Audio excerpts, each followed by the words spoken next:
Get ready. This is a special Gun Talk Nation because we sent KJ and crew up to Cincinnati, Ohio to talk with the folks from Faxon Firearms. A lot of growth, a lot of interesting things that they're doing. He's talking with Dustin Wallace and Emily Stuchell, and Faxon has their own podcast. So first half of this, you're going to hear KJ interviewing them, and then they're going to turn the tables, and then all of a sudden the Faxon crew starts interviewing KJ. It should be a fun one. Gun Talk Nation is brought to you by Safariland. We save lives. Armscor, Hodgdon, the Gunpowder People, and Springfield Armory. All right, welcome in, Gun Talk Nation fans. I am stealing the show today from Mr. Ryan Gresham. He does not get a choice in this because I am at Faxon Firearms with Emily and Dustin. Hey there. You can talk. I don't even remember who Ryan Gresham is. Ryan. I know. Well, he's the guy with the really cool hair. That guy. Yeah, we don't. I got my eye on you. Yeah. Well, Dustin has really nice hair too. We just really replaced Gresham today, guys. So with just a larger, more poorly aged version. It's just a 1-for-1 hair swap. Yeah, basically. that's all it is. But we're here at Faxon. We're touring the facilities. We're looking at all the cool stuff you guys got.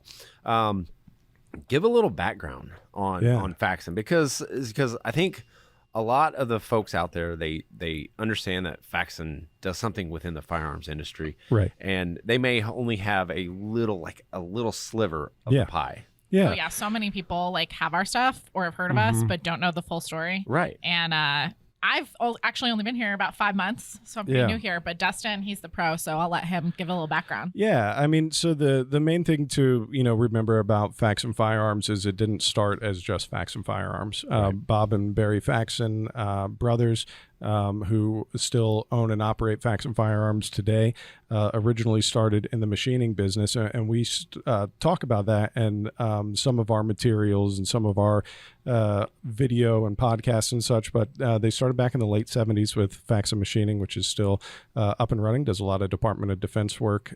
We shared facility space with them up until last year when we moved into this building, which you guys toured today. So they're just a few miles south of us in a suburb called Forest Park. But when they started, it was originally Bob and Barry's older brother, David, who started the business, and his family kind of went in, mom and dad and brother, and bought a little 5,000 square foot shop in Northside Cincinnati, predominantly automotive at the very beginning, and then moved to complete machining within about a year or so. So they did a lot of automotive work, oil and gas, things like that. They moved into aerospace. They do a touch of medical now. They do Department of Defense work now. And then as Faxon Firearms began to grow, we're actually about to come up on our 10-year anniversary of Faxon Firearms being a legitimate brand and identity. So they came to market first with the ARAC 21, which you guys shot some footage on today. And then from there birthed barrels and pistol parts and accessories and 1022 line, which we have some stuff on the table here today. That's for the guys that when you start looking at this and you start looking at upgrades. Yeah. I mean, I think that's what a lot of guys are starting to gravitate towards, especially like these new firearm owners. And you and I kind of talked about that today. Yeah. Is that like these new firearm owners, they're not going anywhere. Mm-hmm. I mean, they're not going anywhere. Now, what's the next step in it? It's making it theirs. And I think that's one thing that a lot of folks know about Faxon is they have the ability to kind of make it their own, whether it's a Glock, a Smith & Wesson, a SIG.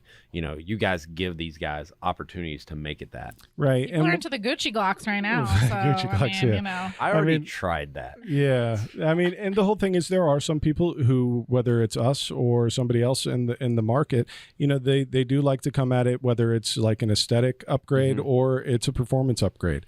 And I think we marry those two things together quite well. Something that both Bob and Barry talk about a lot is the fellowship of firearms, which is something we believe in here, that there's a communal aspect to it. There's memories that are made with it, whether it's your first time hunting or your first time, mom or dad taking you to the range, or like we've talked with Emily a few weeks ago on the show about her past and cowboy action shooting, whatever that is. And shotgunning. A little bit of everything. Yeah, and everybody kind of has their own route to it. But alongside of that is the high value proposition that I think that we give. Like, yes, you might see an aesthetic upgrade too. That's fantastic, and we're glad you like that. But you're also going to see a performance upgrade. These things aren't just pretty for the sake of being pretty. Yeah. There's a functional reason behind them. Even some of the barrels we have on the table right now, the gold and the Chameleon coated barrels, those are a 10 PVD process. It's a tool coating. It enhances lubricity. It keeps surface wear down. It enhances the life of the barrel. Right. So and it's pretty. Well, I know, form and function. And now what's really cool about this is, and we were talking about the Chameleon. Yeah. If so, our listeners out there, so if you're not visually listening or viewing this podcast, it's hard to explain this. It's kind of a beautiful mixture of purples and a little bit of yellow and greens. Rainbow. And it's like a coating that you guys put on it that doesn't fully form it to its color. So all of them are different. Is what all of them? Yeah. Even if they're in the same batch. They're going to be different barrel to barrel. So the Chameleon PVD still has the same kind of structural integrity and the lubricity and the surface hardness that the Golden 10 PVD does, but they kind of do like a high-tech fault in the system where they kind of stop it before the color sets. So all of the performance pieces are in place, all that microstructure is in place, but before the color fully sets, they kind of do I like to call it like a high-tech fault, because there is a little more to it than just unplugging the machine and going, hey, these are done. Here it is. But because of that, you get all these crazy different colors. So especially on our flame fluted barrels, you see it a lot. Whenever that kind of plane depth changes, you might see some of the colors change, and that's something that we do pretty much on every single pistol barrel. That's an option. We have it on our 1022 barrels that then select limited run rifle barrels and bolt carrier groups. Well, I don't think I've seen two that are exactly the same. No, you probably won't. Yeah. Oh, you won't. You won't. No, they're pretty different. Yeah, even if they're in the same batch, they're going to be different. And I think that goes along to kind of making it your own. And I think firearm owners, especially the new guys, that's just a key point for them is that, how do I make this my own? And it's because we all know the G19 and G17 are pretty standard and they're pretty, I'm not dogging them, but they're pretty bland. They're functional. I mean, they do a job. They're, each piece of it is on there to do a specific function. Nothing's really on there like for aesthetic appeal. Yeah. Well, and going back to Dustin's point is that you're not only getting the look, like you're getting function and performance. Absolutely. And that's something with all of our barrels. We're one of only a handful of manufacturers that make our barrels completely from raw bar stock. So when this stuff comes to us, it is just bars of steel. So all the profiling, the milling, the drilling, the reaming, the rifling, mag particle inspection, the stress relieving in the ovens, all that happens here. The only thing we send out for is coatings for the most part. So when you see one of our barrels, it's either going to be made out of 416R stainless or 4150 chromoly vanadium, depending on what barrel series you're in.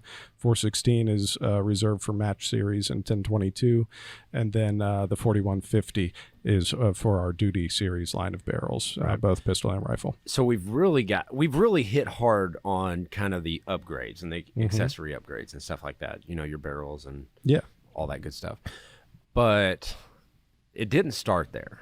No. It started originally with the ARAC 21. Yeah. So when the machining company, they were successful for such a long time, and they were in the automotive industry predominantly. And that industry, as Bob says, every wave hits a beach. And so there was kind of a flux, and they're like, okay, well, what's next? And they wanted to be able to have something that was a true product, not just being a job shop and not just being a machine shop. And so one day when they decided that they were going to kind of go into the firearms industry full bore, Bob went out to SHOT Show, was doing a little recon. That was probably 11 or 12 years ago. And initially they thought they were just going to make ARs like everybody. Right. Well, that's kind of what you do. I mean, dipping your toes in. But then he gets out there and realizes this is a pretty saturated market, and there's some really high quality stuff out there, really cool stuff. There's a lot.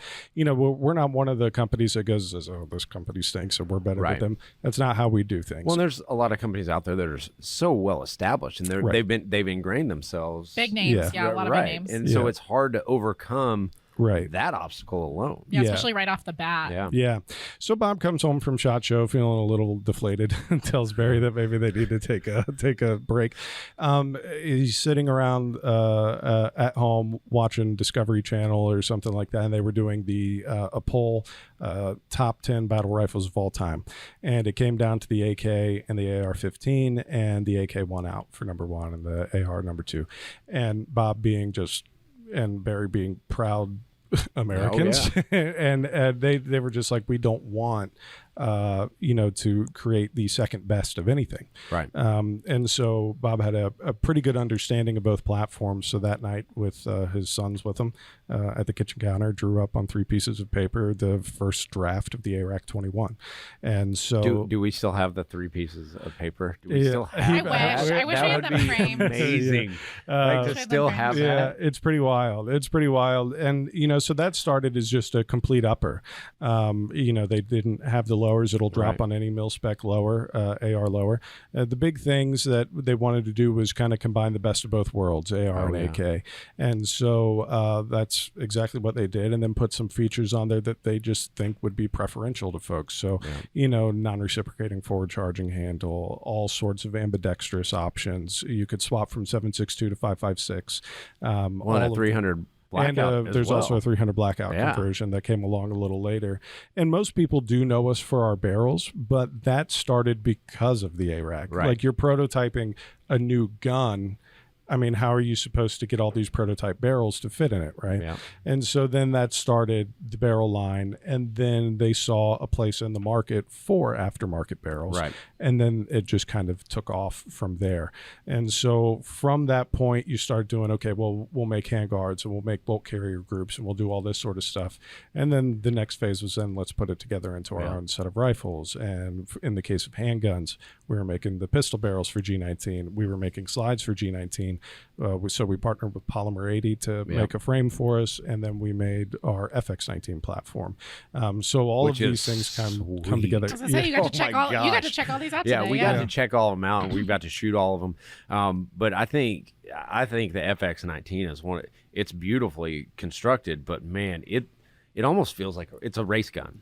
I really feel like it's that way, but I think the Hellfire especially, it's definitely a little more tricked out to be that. Well, and the Patriots, more of the carry. Yeah, compact. If you like that subcompact type carry, it's our take on a G19. And like Emily mentioned, there's a piece of it that's like people like the Gucci Glock or the custom Glock thing, but same thing. We really try to hit that value proposition. You could not build your own tricked out G19 with all the upgrades that we put in the FX19 without paying more than what you would have paid for just buying an FX19. So things like a DLC coated slide, things like one of our match series barrels, the custom frame from Polymer 80. And then we partner with Overwatch Precision for the trigger, and Night Vision for the Hellfire sights, Steel City Arsenal for the Patriot sights. And so it's just, you get same thing, just like the rifle line. If you like our rifle barrels and you like our handguards and you like our bolt carrier groups all by themselves, then put them together into a complete gun, and you've gotten yourself a bit of a package deal. And that's what's cool about being here, is you see a lot of the guns we're making, each like little piece of it is not just thrown on there or something that we were just, we needed a trigger, so we got these because they were cheap and easy. I mean, each piece of this, the team here at Faxon really thought about each piece of what we're putting into our full firearms. And I think especially after just years of making those pieces ourselves, especially with the barrels, it's like, we want quality triggers, quality barrels, quality, and anything we can't get, we're making. So it's really awesome to see. So like I mentioned with the FX19, Polymer 80 did the frame design with us, but we're not a Swiss machine shop, so small parts, triggers, springs, things like that. But when it comes to the slide, when it comes to the barrel, all those types of things, plus bolt carrier groups, because that's a huge part of our business.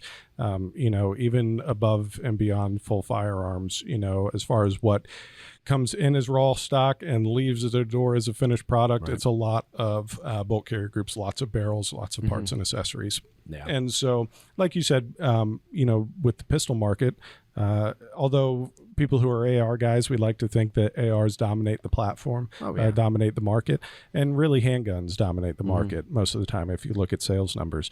And especially for new gun owners this last year, 2 years, a lot of first-time gun buyers buying handguns. They're not going straight to the shop and their first gun is an ARAC. Oh, right? No. That's not good. You're not going to get that. But yeah. No. But hopefully our goal is to educate them enough and they get enough passion behind it to start going, well, there's got to be more than this. Right. And with that, I'm gonna jump in here with a word from our sponsors, and we're gonna get into that, and we're gonna get into we're gonna play guess the cowboy action shooter and guess the singer. Guess the previous vocation. Yeah, guess our previous lives. Okay. All right, we're gonna take a word from our sponsors right now. The newest M&P 15 rifle from Smith & Wesson is the M&P 15 T2 rifle. This is an upgraded rifle. It's an upgraded AR-15. It has the M&P pistol grip with interchangeable back straps. That's kind of cool. That's a new thing that they've started doing on the pistol grips of their ARs. Ambi controls, flat face trigger, M4E flash suppressor. It's one of those, you get it out of the box, it's ready to go to the range, it's all tricked out, it's a pleasure to shoot. Check it out, smith-wesson.com. Also, Remington Ammunition, the Golden Saber bonded defensive loads. This is a high-end, this is a load that you'd say, okay, I'm going to carry this in my gun every day type of load. But Remington is making a bunch of other stuff too. They have brand new Core-Lock tipped for you hunters out there. And of course, a lot of different shotgun loads. They're loading everything right now. Also rimfire. They're doing everything under the sun and they're cranking on it. So check it out, remington.com. You can find all the ammo right there. Also, CrossBreed Holsters. Holsters for all types of carry and firearm configurations. The Super Tuck, the Mini Tuck, the Reckoning. Most are handmade in the USA and offer a lifetime warranty. Also, every single day, I'm using a CrossBreed Holsters belt for my carry. It makes a big difference. I've tried other belts. I don't like them as much. I like these. I prefer the leather thick style, and I have a couple different buckles, and they have a lot of different options for you if you check them out there. Go to crossbreedholsters.com.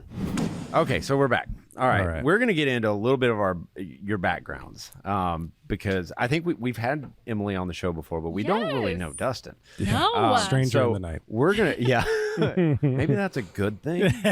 Well, it's about to change. Yeah, for sure. But let's get it. Emily, let's start with you. We've had you on before. Yes. And we primarily Ryan talked to you about, because I'm taking over the show. I'm KJ. Take it over. And we're at Faxon Firearms, talking to Emily and Dustin. And we're going to start with Emily and her background. We primarily talked to you mostly about like your cowboy action background. Yes. So give us a little, and you've actually been in some competitions here lately, and you won the New York State Championship, right? I won the Northeast Regional Championship. Oh, the Northeast. Yeah, more than just so a state. Yeah, humble brag, but hashtag humble brag. Yeah. No, I have like I've got a fun, interesting story. I started cowboy shooting when I was like 10, and What's your name? Okay, so my cowboy name is Snazzy McGee. There you go. You have to have a cowboy name. Do you have to talk like a cowgirl? No, you don't have to talk like a cowgirl. Do you? But when you start a stage, I do not. But when you start a stage, you have to give like a line or something. So normally that's kind of like a cowboy line. Okay, so what's your line? Valhalla. Well, it's always different. Like each day, like somebody writes the stage and they tell you what to say. Okay. So it's. Give me an example. Oh gosh, I don't know. Like thinking off the top of my head, my mom writes stages. We need my mom. Oh here. really? What would she write for you? Okay. Let me set the stage for you. Set the stage. Okay. You're breaking through the door. Yeah. And you're gonna shoot 2 shotgun blast. So like breaking through a door, you could be like, stick them up. Like that could be like a good starting line. So you're a bad guy, girl. Yeah, sure, maybe. I don't wear a black hat though. That's the big thing. You're robbing the place. I could be. So give me the stick 'em up in the cowboy verbiage. Just stick them up. I don't say it weird. Like, You're trying to create a character. Hang them high. Hang them high, cowpoke. Yeah, see, there you go. The character. Yeah. Dustin could do I'm it. enough character in real life. I don't need that. I want How would Snazzy McGee in 1845 say this? Guys, let's shoot. That's what it is. I would say something really basic. I'm a basic girl from Connecticut. I don't know what you want. I'm not a cow. Like I'm a cowgirl, but I'm not. It's like. Well, apparently we're not getting that. So I'm go sorry. on with I'm your not story, gonna give it. Snazzy. I'm not gonna give it to you. Like, listen. We say we're normal people. We just dress up and we shoot cowboy guns. But if you're gonna dress up, like you got to go full. You got to go full cowgirl. Like I'm sorry, but if you're shooting cowboy action. And you're going to back it up with an outfit, a cowboy hat, some spurs, some chaps. How'd you know I have chaps, KJ? It's like a fun... Well, I've seen you shoot. I do have chaps. I have the whole outfit. But literally, that's like why I started shooting is because I wanted... My parents were like, you're going to start shooting if you want. And I was like, do I get to be in front of people? And they were like, yes. And I was like, sweet, done. And here I am now on video all the time. So it makes sense. Yeah. But no, I started doing that. And I won my category at nationals when I was 16. And my mom was like, okay, like figure something out to pay for college. Because obviously you like shooting. So like figure it out. So I got into clay target shooting and started doing that. Got recruited to one of the top shotgun programs in the country. Lindenwood. I would probably say the top. The top at its heyday when I was there, it was the top shotgun program that you wanted to be in the country. Multi-national champions. I think like 15 national championships. Yeah. I mean, it was like the Yukon women's basketball of the shotgun world. And I got started there, shot there for 4 years, 4 national championships, loved it. And I think I was an English art history major. I never thought about getting in this industry. What were you going to do with that? I was going to be an English professor.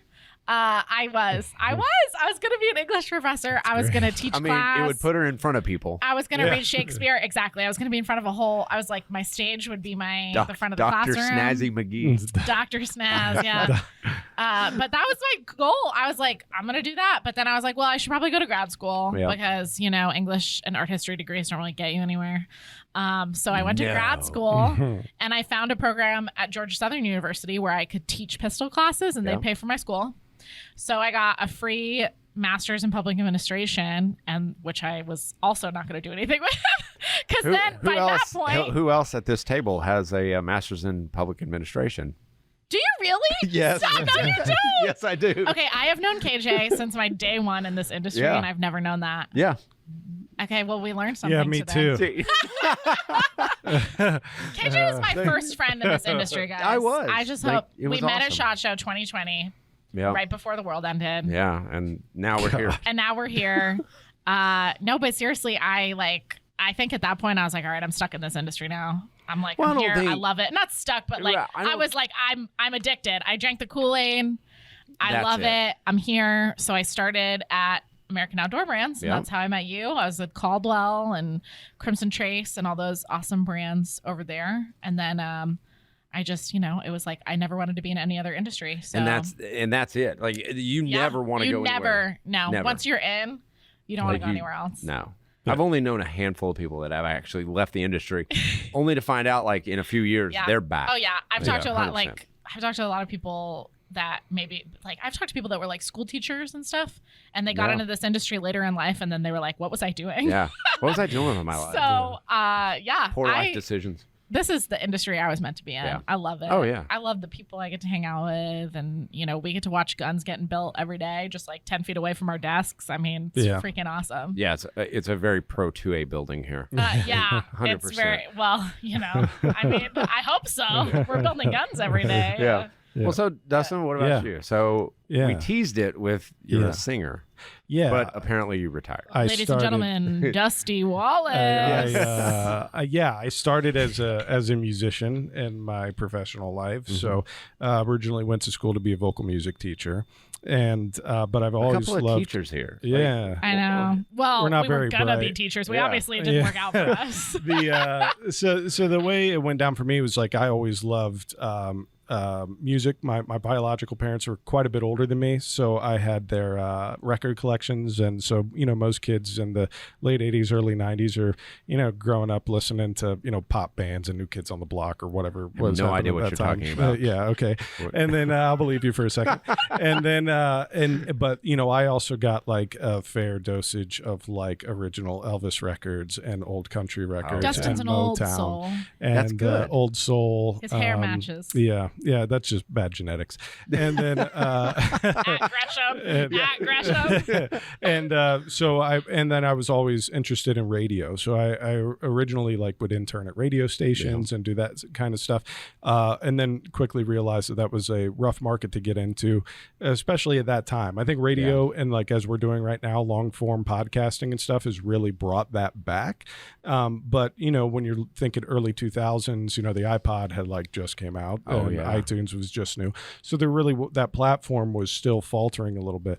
And so I was always involved in music. And so I decided I wanted to be a musician and a teacher. So I did drama and theater and choir and band and all that kind of stuff. At this point, we're going to throw up a picture of Dusty Wallace's album covers. Listen, I used to be Please put it on the screen right now, Michael. way thinner and more attractive. But so and the way that I did that was gigging. Also, like I would DJ on the side. Everything when you're a struggling artist, it's all about supplementing income.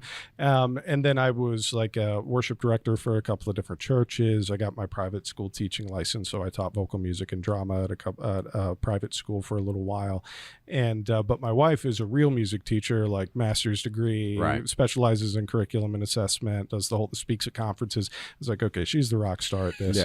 I'm not like, we clearly have a path yeah. And so like, but I did get to do some fun stuff. I got to record in Nashville. I would sit in with other bands, do session work. I would, travel and do gigs and it was fun for a time. But my main thing is, I love being a dad and a husband more than anything else. Yeah. And once my daughter was born and I was looking at the hours I was keeping, and I'd be at the school or the church all week, and then I'd have gigs on the weekends and traveling. And I remember I was driving home. I had a gig on the night before I left for this show in Canada. I had to sit in with a band for 3 shows in Ontario, and I drove from Columbus to Ontario. Oh my gosh. Did a 3-day residency, 2 shows a day. Drove back, had another show that next day back in Columbus, sitting in with an orchestra. And I was just like, I can't do this. I can't do this anymore. Not do both. Not do both. I can't be the dad I want to be and the husband I want to be and do this. But with those things, whether it was working for the churches or doing radio commercials or whatever, podcasting, I did a fair bit of that too early on.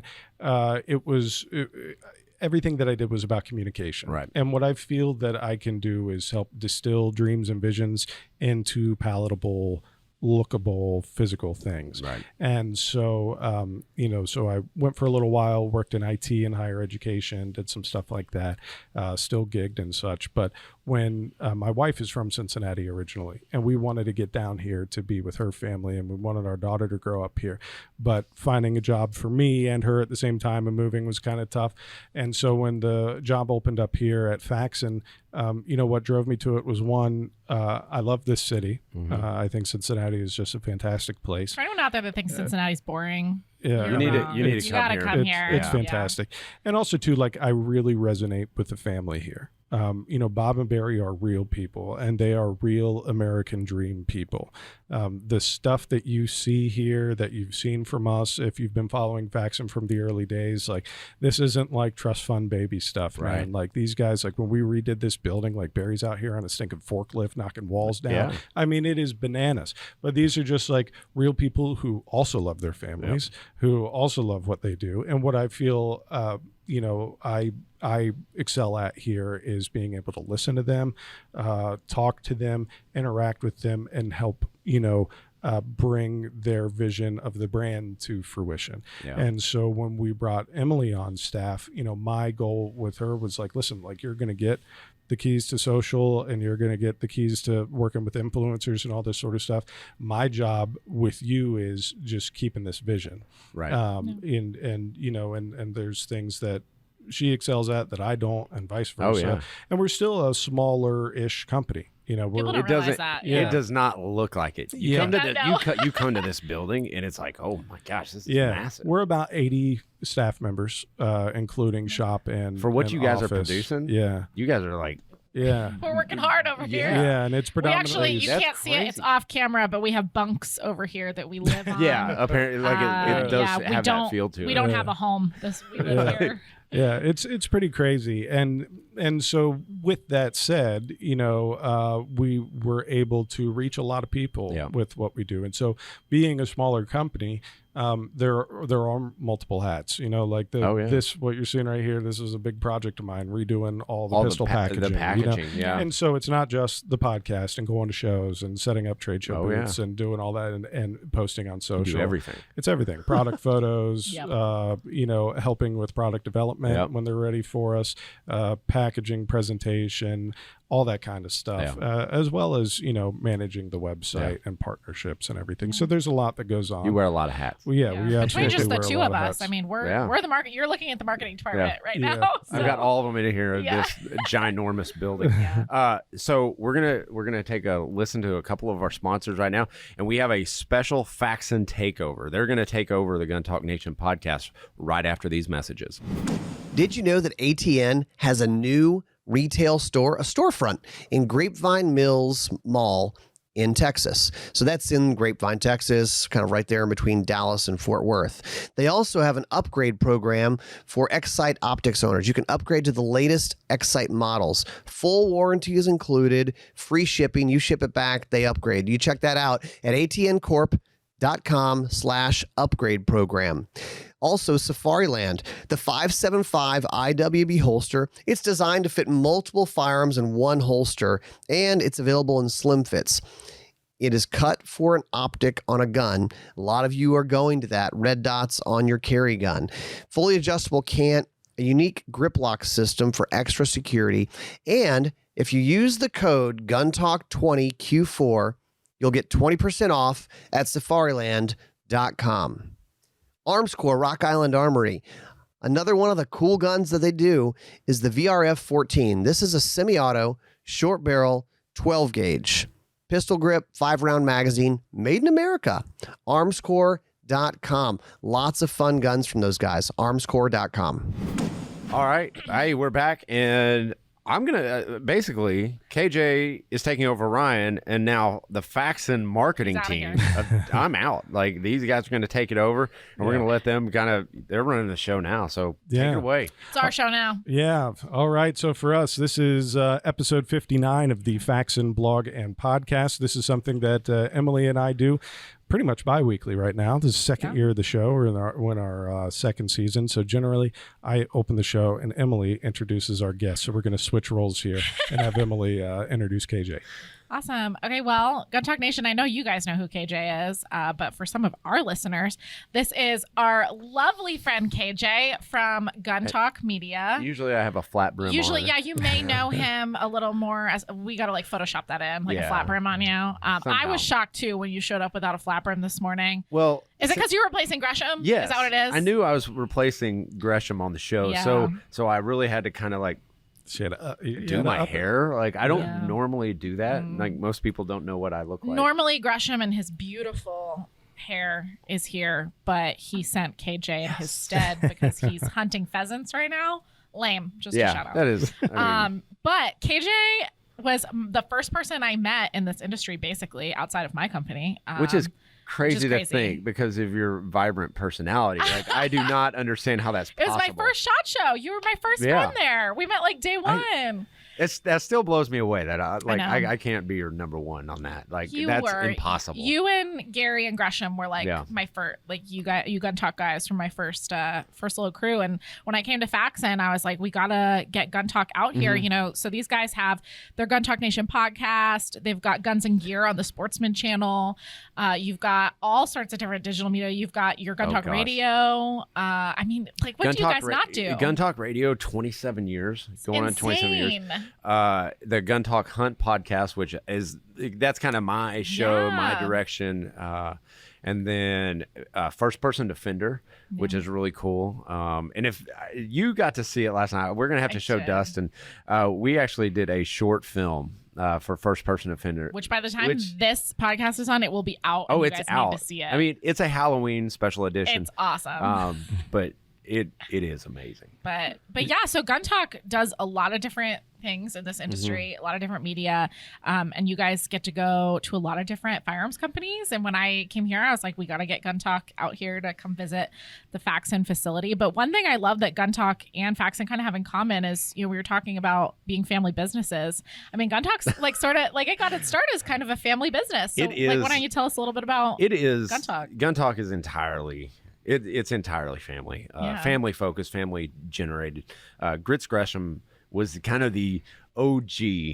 Very OG. I mean, and that's Ryan's grandfather. Ryan runs the company now, and he kind of started. He's kind of started Gun Talk back in. I mean, he was running the Sportsman's or on when they actually used to have hunting shows on mainstream television. Like Grits was TV. it. Yeah. On ESPN. On ESPN. Grits was on ESPN. Yeah. And and I remember watching him growing up. Crazy. And he was kind of a mentor of mine, just watching him on TV. And that's who you aspire to. He's hunting with Bing Crosby. I mean, he's hunting with all these celebrities. Yeah. And it's just Terry Bradshaw. He was hunting, fishing, and it's absolutely amazing what they got away with on national television. Cultures change. Could you imagine on ESPN a hunting show? Yeah. Well, and I think he had because we had Ryan on last season. Yes, we did a remote interview with Ryan, and I think he had mentioned he had endorsements from beer companies and I mean all kinds of stuff. Yeah. I mean just stuff that you really don't see today. You couldn't get away with. I was going to say, when I talked to my dad about the Greshams, he was like, oh yeah, Grits Gresham. He was on that beer commercial. That's what my dad remembered. That beer commercial. That beer commercial, yeah.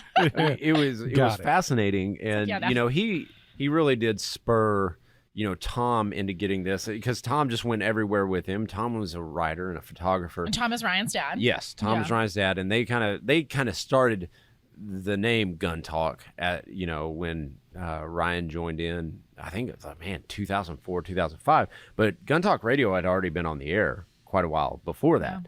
Yeah. Like I said, they're in their 27th year on Gun Talk Radio, which is amazing. And now it's a 4-hour show each week. How do you do that over 27 years running a 4-hour? It's still being so successful. And they're syndicated, right? They're syndicated all over. So you guys have heard them, and really, and again, Tom's one of my heroes in the industry, and I get to work alongside, which is gives me goosebumps to these days. But he is one of the biggest advocates we have in this industry as far as maintaining your Second Amendment rights, and he is a fighter. And I've never known Tom does not back down from a gunfight. This dude knows how to spin his words, and I think it's a Gresham trait. I think they have that in their genetics. Yeah. Oh, they're naturally tuned in. They were born just selling stuff. They are protecting our rights. And that's what's cool about doing podcasts. Is to sit there and watch Tom be able to voice what is right over the radio waves. And to do it for 27 years is absolutely amazing. And when Ryan started up with Tom, it was phenomenal to see how those two married this Gun Talk radio show into now over these different platforms. And, our social media is outstanding. We do a lot of branded content around the industry. We work with hundreds of companies out there. Lots of big brands. And just to see how it's all come together, and it really is a family focused, community within our small company. I think we've got only 8 employees, but we do so much. It's similar to Faxon. You don't realize it really is. You don't realize that. You walk in the doors and you naturally feel at home here, and that's one thing that walking through the doors, because this is the first time I've been here. It won't be the last, because this is a phenomenal place. Good. But it's a beautiful facility that you guys got going on here, and it is I mean, it's a lot like there's a lot of like similarities between Faxon and Gun Talk because it is family focused. Yeah. Family started, family focused. Yeah, I think that's a big thing. And you mentioned the staff sizing, and I mean, granted, there is some stuff where it's like everybody's dealing with labor shortages and supply chain shortages. But I think one thing that Gun Talk is doing, and that the Faxons do for all their businesses, is they want A players. Yep. And I think you're able to put out the amount and quality and things like that, not by burning people out, but by finding the right people, to take part of it. And it's generational for the Greshams, right? It is. I mean, Gun Talk might as well be their surname. Having the people that are going to represent it in the correct light. And that's something too that, I think is a benefit for us here at Faxon. Some people might see it as like, oh, well, it's a family name. It's like, yeah, well, once upon a time, so Smith and Wesson. And so, all those sorts of things. But, we have that to kind of shine a light through. We get to work off of, these two brothers' crazy vision. It's a bananas thing, and we feel really fortunate to have it. And like you said, as far as and something we mentioned on the podcast, because it is a message I want to propagate, is sometimes people don't realize what goes into the media and marketing side of the firearms industry. Absolutely. There's a lot of tricky parts of that. It's so tricky because there are things that you can and can't do as any company related to firearms. Right. We can't pay for Google ads. We can't pay for social media ads. You can't do Facebook shopping. You can't do those sorts of things that a lot of other companies base their whole entire business plan around. Yeah. So when we do stuff like this, whether it's you coming to us or us coming to you or us doing giveaways with, all these different companies across the spectrum, that is our marketing. Yeah. We have to partner with like-minded people and like-minded individuals, and you are getting suppressed on social media. Oh my gosh, it's unbelievable. And Emily and I were running numbers last week, looking at last year's numbers versus this year's numbers. And even though our audience is bigger, you could literally watch the shadow banning, on the graph. Yeah.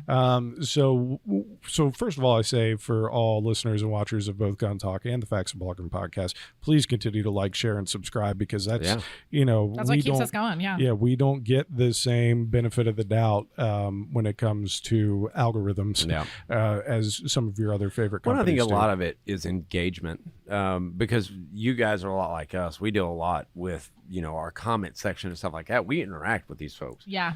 And that's a huge part of the algorithm, is just engaging and asking questions, because I have never known, Gun Talk or Faxon to back down from comments or criticisms. And that's one thing that you guys are open to change. And we try to craft our end product and our deliverables to the people who take in our content, right? Or that shoot the firearms. Yeah, absolutely. Yeah, it is a whole big thing. But to jump a little bit about part of why you guys came down here today, this also marries well with a little trip you guys are taking after you're done here, headed up north to my old stomping ground. Yeah. So you guys are headed up to NASGW. Yeah. What type of stuff are you guys going to be collecting and doing there? We're and kind just of what do there you to look good. That's and it hits Booth bunnies. Ryan's Booth not bunnies. here. So I mean, honest. I'm not. Ryan, you look beautiful. But no, we're really going up there to have a media presence, and to give folks like that are watching and viewing our podcast and our lives a look at what's coming down the pipe. Because this is our first show in a while. This is our first trade show in like a year and a half. NASGW, for those of you listening, is it National Association of Sporting Goods Wholesalers? Yes. Yeah. So really, pretty niche. Yeah, it's pretty it's niche, but like there's a lot of people going because, like you said, it's our first show. Right. In so Everything, long. keeps getting canceled. Yeah. I mean, I got canceled, and then I moved back to Houston, but we really want it. Man, we just want to get together. We just There's want people we want to see. Yeah. We've got to come up here and see you guys, and we don't get that a lot anymore because, companies start pulling out because they're like, oh, we don't want to take the risk, but this is where business happens at these shows, and this is where relationships are built and maintained, and we want to do that, and we're going to be going live all week, and hopefully you guys are able to go over there and watch. And I'll be there. I'll be there for sure. Okay, that's good. Yeah. We can go live, KJ. Yeah, Emily and some of the sales staff is going to be up at the show this week as well. And in NSGW, it's unlike SHOT Show and NRA, whereas NRA is more of a consumer base. You're getting a lot of end users that are out there. NSGW really is based on sales, and it's really insider.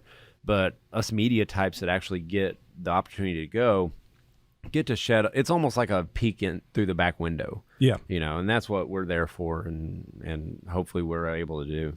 Yeah, I think that's a big thing. I think people are just interested in the ins and outs, of some of the things that, sometimes, a job's a job is a job. And so there are days that work is tough and you're like, oh, man. Never. Our jobs are never tough. Dustin, don't you put that juju on me. Says the man who pointed a gun at a centipede. Okay. That thing was dangerous. But at the end of the day, there's still people who are so interested in the products that what might seem pretty routine to us, going to a dealer show or whatever, is actually unique and interesting, to people. Just like when we show footage from the shop of hey man, you see this big pile of steel, that's what your barrel started as. It's just those little sneaks behind the curtain that I think allows people to get a better insight and also better depth of view. This isn't, when it comes to firearms, and I know there's other industries that are similar, but especially with firearms, there's a lot that goes into it. Whether it's the manufacturing and the testing, but also how to get it to market, and you have all these regulations and all this paperwork and all this staffing and all the stuff that needs to happen. It's not the same as stocking shelves at a grocery store. It's just not the same animal, and especially in these last couple of years where the gun run has been so huge with record sales. I think more people are kind of tuning into it and are curious about what really goes into making the gun that I want to buy, or the parts that I want to buy, and also I think too having an affinity for certain brands. There are so many great brands on the market. Which one, after you get all the safety and the performance down, which do you identify with? Who are you proud to represent? Who do you start aligning with? Yeah. Same could be said with social media, because there's guys out there that, Iraq vet 888888 is their guy. That's who they identify with, and some of it's demo ranch guys, and you got to always look at it this way, and from media's perspective, from company's perspective, 8.5 roughly million new gun owners, so you could get them once. Once you get one shot to make an impression, and we try to go in with that expectation of, because we're not only talking to these new gun owners, we've got seasoned guys too, and how do you blend that? Right. That's tough, because they're two very different groups of people. Yeah. The one side's looking at your video going, why are you making a video over how to load a mag? So dumb. Yeah. This is so stupid. Come on. And then the other side feels dumb for asking how to do that. So, but they're watching the video. Exactly. And there's no shame in that. There's stuff that I don't know, that I need to learn. Yeah. I've mentioned this on on our podcast before, but the minute I'm I've learned everything, I know everything, that's I need to leave. In this industry, in the gun industry, just being a gun owner, you should never feel like you're done. Right. Never feel like you're done learning. Never feel like you're 100%. I got everything. Because you don't. There's always a new gun. There's always a new. Sometimes you haven't picked up a certain gun in a while, and you're like, right, where's that button again? It happens to all of us. So have you you guys have seen all those videos of people doing rudimentary task and just doing them a little bit different, and it makes it easier or something? You've seen those. It's just the same way. Maybe someone has a different way to load a mag than you do. Yeah. Absolutely. And then you can, okay, that's a cool little trick. Yeah. The guy who lights the candle, he lights one, if there's a 3-wick candle and he lights one, and then he just turns upside down and wait till the other wick gets hot. I haven't seen that. Wow. Life hacks. Life hacks. Yeah, life hacks. It's little stuff like that you're like, huh. Okay. God, the internet's crazy. Yeah. Crazy place. Anything. Yeah. It's wild. Yeah, and that's something too. We want to, I think all of us, especially any firearms brand, whether they're media or like us that's marketing and media for a company, you need to be able to welcome these people in and give them the stuff that they need. And because some stuff is going to make sense coming from Faxon and other manufacturers, and some stuff is going to make more sense coming from people like Gun Talk and people like influencers. Sometimes I feel like, and part of how we do this podcast is we don't just do QVC. We're not just like, hey, check out our new product. I mean, we'll talk about stuff when it's new, but we also just want to give people a peek inside what we do, what other people in the industry do. Yeah. Because if we forever tell you, hey, here's the best, rifle barrels. Yeah. Wonder who's going to win. They're gonna look at you sideways and they're gonna go, right. And that's it's our job to tell you guys we have the best barrels. Right. why would we sit here and do that? We're just gonna show it. Yeah. So there's a bit of an arm, in that whole group, for everybody. And that's why, influencers have a role. That's why, sponsored shooters have a role. That's why people like Gun Talk have a role, because people need these multiple outlets to go to. The industry is a complex ecosystem. It is. Ogres are like layers. But I will tell you, there's quite a bit of media out there, and I'll probably get myself in trouble for this one, but I'm going to go ahead and say it. Here we go. It's happening. Spicy take. And here we go. There was a contention between like your traditional media types, your written words, your, whether it's Field and Stream or Guns and Ammo, stuff like that. And there was a transition where it was like, okay, how do we handle influencers? Mm-hmm. Like, how do we handle these guys coming in? Because they provide something that traditional media does not. And it's hard for traditional media guys to go, okay, I see where that is. Like, it's just hard because with your broadcast or your print, like, it's hard to see where these guys who have, they have 250,000 followers or 4.5 million or whatever it is. Yeah. Like, they might be reaching more than those. I akin them to like Google ads. Yeah, they're like, it's like buying Google ads. And see, that's a good way to look at it. But there was contention there for a while, and it's like, oh my gosh, like, guys, like, they provide something that you're not. It's okay if we can branch be out. different. We can coexist. Exactly, but there's some contention there. Well, and especially when one of our KPIs this year was making sure that we were taking care of the print side, because it's because the social and the digital is always in our faces all the time. We do have a tendency to look that way, but there is a large portion of the firearms marketplace that probably hears Gun Talk and gets Gun Digest, and that's it. And so we wanted to make sure that we're kind of spread across there and we're hitting all parts of the market. And two, like, there's different things that those places are good at and some that aren't. But I will say on the influencer side, it is tough because it's like with people who aren't used to it, you go, wait, this person is the whole brand. Yeah. This one individual person is their whole thing. One guy doing it. Like, he just, hold on a second. How's that work? Yeah. And there is a place for those folks, and they are dang good at what they do. Absolutely. I would say we've got to meet some awesome ones. Yeah, we've got to meet some really good ones that are phenomenal at what they do, just because they're vibrant. They've got a different look on it than the traditional pubs or traditional media might have, which is great because they're more the end user, because these guys didn't grow into this. They like kind of, I just like guns. They just like guns. And I think people trust them because I know they're getting an honest take, because a lot of these influencers, they're just, people send them product, but they're not getting paid a ton of money to, like, a lot of these influencers are just getting the product, and if they like it, they talk about it, and if they don't, they send it back. They don't talk about it. Like, no. Yeah, a lot of influencers, that's what they do. So when you're getting a product review from somebody like that, you can usually, for the most part, trust that it's an honest product review. So, and that's what we love. We love, we have a great team of influencers that really like our products and use them, and they want to talk about them, and we love that. So. Yeah, for sure. Well, as we wrap up here, KJ, where this is how we normally close the show. Where can people learn a little bit more about you and about Gun Talk? How can they find you? Really, guntalk.com really is kind of that's our website. That'll direct them to FPD and Guns and Gear and our newsletter, which I don't think a lot of people know. We've got a pretty substantial list of newsletter, and it goes out every day. Like, you're getting new content every day. Shout out to Gary, who is supposed to be here. Oh yeah, he should be here, but he's got the what. Yeah, we're not talking about that. Yeah. But we said we'd give him a shout out. So yeah, I guess that can be a shout out. But no, we have a phenomenal team. You guys do. We do.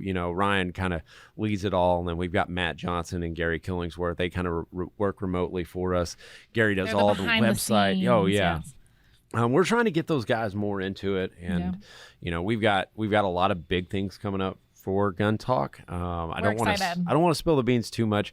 I'll keep it a secret. Yeah, but that's really like they're gonna see some giant things in 2022. 2022 Gun Talk. Yeah. It's gonna be exciting. But our editors that are on staff, Michael Davis and Benjamin Cannell, they're actually in the room with me. But I want to give them a special shout out because any content that you see that comes out of Gun Talk, they have a hand in it, and they really knock it out of the park because they turn it in quick and they try to do their best to make me look good, and Ryan, which is a tough job. Oh my gosh, it's impossible. I believe it. They have to like cut out. They're so nodding much stuff right now. I'll tell them. They are. But love in this room is just yes.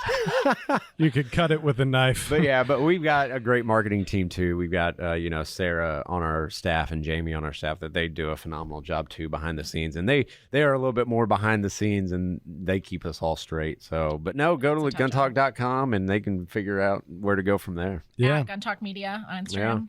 Yeah, Gun Talk Media. Or you can follow KJ himself. Flat Brim KJ. Flat Brim KJ. He does not have his typical flat brim, and I gotta normally he does. We need to get him a new one before he leaves. I try to count how many flat brims that I've got, and I think I'm sitting around 30 or 40. Yeah, so something like that. We're gonna add one. So. Yeah, I hope so. We will have all the links in our show notes this week. As always, you could go to faxonfirearms.com/blog, click on episode 59 for all the links and everything that KJ talked about today, and we'll see how this publishes because it's a twofer. It's gonna be awesome. Weird, but I think you'll enjoy it. And then also check out next season. There's going to be the episode featuring Faxon Firearms, so most of what they're hitting today. So if you haven't subscribed, signed up for notifications for them, make sure you do that because you're going to get to see even more behind the scenes stuff with the Faxon team here and KJ and the guys at Gun Talk. It'd be great. All right. All right. Well, thanks for watching and listening. Don't forget to hit subscribe, and we will see you for episode 60.